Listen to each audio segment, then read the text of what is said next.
NFTs, NFT project. NFTs.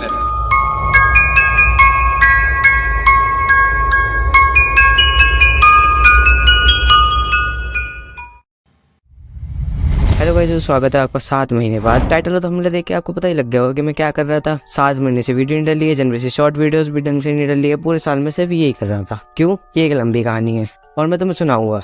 अगर तुम्हें नहीं सुननी तब भी मैं तुम्हें सुनाऊंगा। So without wasting any time, चलिए प्रारंभ करते हैं। By the way, thank you for 6 subscribers. तो ये बात है जनवरी की। मैं बैठ के देख रहा आज तक अपने पापा के साथ बैठ के, और आज तक पे आ रहा था। दिल्ली में लगी स्कूल बस में आग, 40 बच्चे मर गए। नहीं, ये नहीं आ रहा था। तो मेरे घर में एक एंड्रॉइड टीवी है, स्मार्ट टीवी नहीं, एंड्रॉइड टीवी। तो हम आज तक यूट्यूब पे देखते हैं, और उस टाइम पे यूट्यूब पे आज तक देखने पे हमें एड्स के टाइम पर एजुकेशनल वीडियोस दिखाई जाती थी। तो जनवरी के टाइम पे एक एजुकेशनल वीडियो बार बार आती थी, और वो थी NFTs के बारे में। और उस टाइम पे यूट्यूब पे एक शॉर्ट्स चैनल भी बहुत बढ़ रहा था जिसका नाम था पिलपिला राजमा, I mean जेलीबीन। तो वो मेरे भी रिकमेंडेशन में आने लगी। जब मैंने उसकी वीडियोस देखी, मेरे को उसका बहुत पसंद आया 2D कैरेक्टर। तो मैंने सोचा कि मैं भी बनाऊंगा, और मैंने भी अपना 2D कैरेक्टर बनाया और वीडियो में डाल दिया, जो कि बहुत बेकार थी। तो इन दोनों चीजों से मेरे अंदर मची चुल। मैंने सोचा मैं भी बनाऊंगा NFTs, और इसे करने में लगेगी बहुत मेहनत। तो क्या मैं इतनी मेहनत करूंगा? जरूर। क्योंकि किसी ने कहा है हमें मेहनत करनी चाहिए। तो मैंने सबसे पहले कुछ इंडिविजुअली क्रिएटेड NFTs बनाई, जिसमें हमें एक एक करके NFTs बनानी होती है, और वो नहीं बिकी। तो मैंने देखा कुछ लोग NFT कलेक्शंस बनाते हैं, जिसमें लोग लेयर्स बनाते हैं और कुछ कोडिंग वगैरह करके अलग अलग NFTs बनाते हैं। पर मैंने सोचा कि ये तो बेकार चीज है, क्योंकि ये तो कोडिंग जनरेटेड हुई ना, और आर्ट में तो इंसान की मेहनत देखी जाती है। क्योंकि मुझे उस टाइम पर इतना ज्ञान नहीं था NFTs का, और मैंने दोबारा इंडिविजुअल NFTs बनाना शुरू किया। बट इस बार मैंने एक कैरेक्टर लिया और उसकी बहुत सारी अलग अलग NFTs बनाई। इन शॉर्ट, मैंने एक कलेक्शन बनाना शुरू कर दिया, और वो भी नहीं बिका। तो मैंने एक चैलेंज लिया कि मैं भी एक NFT कलेक्शन बनाऊंगा जो कि लेयर से जनरेट होकर बनी होगी। और इसे थोड़ा मुश्किल बनाने के लिए मैंने कुछ रूल्स भी डाल दिए, और वो रूल्स थे: पहला, मुझे सब कुछ फोन में ही करना होगा। दूसरा, मुझे इसे 0 रुपीज में बनाना होगा। फिर मैंने लेयर्स बनाना शुरू किया। तो मैंने सबसे पहले एक बेस लिया, और मैंने बेस अपनी पिछली वाली NFTs से ले लिया था, और मैंने बाकी की लेयर्स बनानी शुरू की, जैसे शर्ट्स, चश्मे, टोपी वगैरह वगैरह। तो मेरे को लगा कि इसमें तो थोड़ा सा ही टाइम लगेगा, पर इसे करने में मुझे 250 से भी ज्यादा घंटे लग गए, और ये रहा उसका टाइम लैप्स।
मुझे बेस थोड़ा सही नहीं लग रहा था, तो मैंने वो भी चेंज कर दिया था।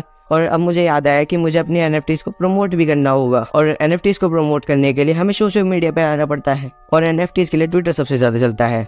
इसका मतलब है कि मुझे ट्विटर पे भी जाना पड़ेगा और फेमस होना पड़ेगा। तो मैंने अगस्त में NFTs के लिए एक ट्विटर अकाउंट बनाया। तो बाद में मुझे पता चला कि आजकल NFTs की सूरत देख के नहीं ली जाती, लोग आजकल NFTs की यूटिलिटीज देखते हैं। तो मैंने बहुत सोचने के बाद कुछ यूटिलिटीज बनाई जो कि बहुत अजीब सी थी। तो अब बात आई जनरेट करने की, और जनरेट करने के लिए करनी होती है कोडिंग। जो कि फोन में नहीं होती। बट मैंने पहले ही कुछ वीडियोस देख ली थी कि बिना कोडिंग के जनरेट कैसे कर सकते हैं NFTs को। तो मैंने यूट्यूब पे बस एक वेबसाइट देखी थी जिसका नाम था Mintables। तो मैं साइलेंस को उसमें डाला और जैसे ही जनरेट का बटन दबाया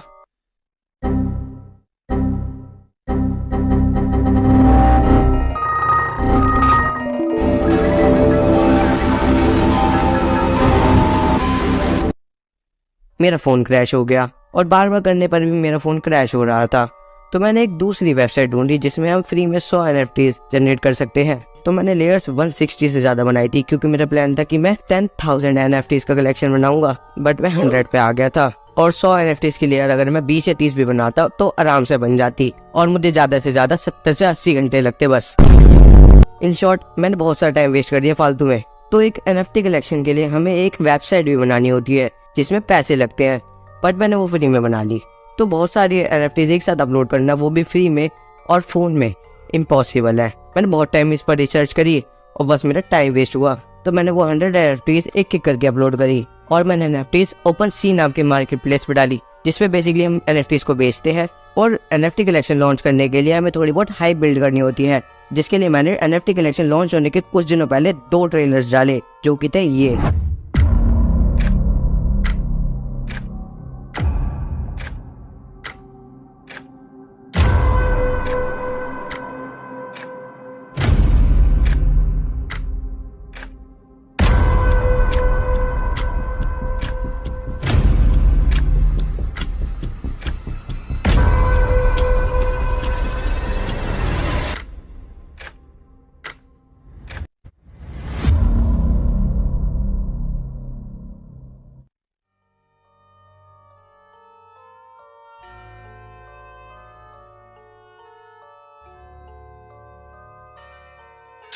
और लॉन्च डे पे एक लॉन्च वीडियो डाली जो कि थी ये।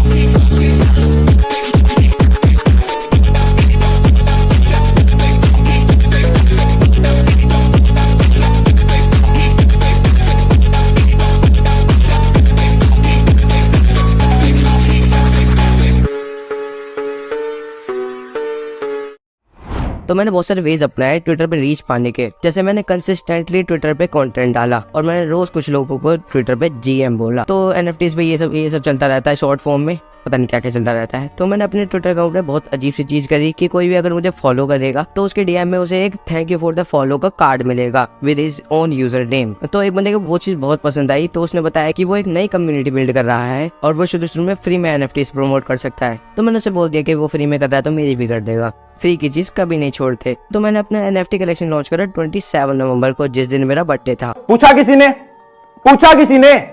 ने नहीं पूछा। तो उसने मुझे प्रमोट करने के लिए अपने ट्विटर अकाउंट पे मेरे कलेक्शन के बारे में लिखकर पिन कर दिया। तो मेरा अब NFT कलेक्शन लॉन्च भी हो गया था और प्रमोट भी हो गया था। तो अब बात आई सेल्स की। तो मेरी कितनी सेल्स हुई होगी?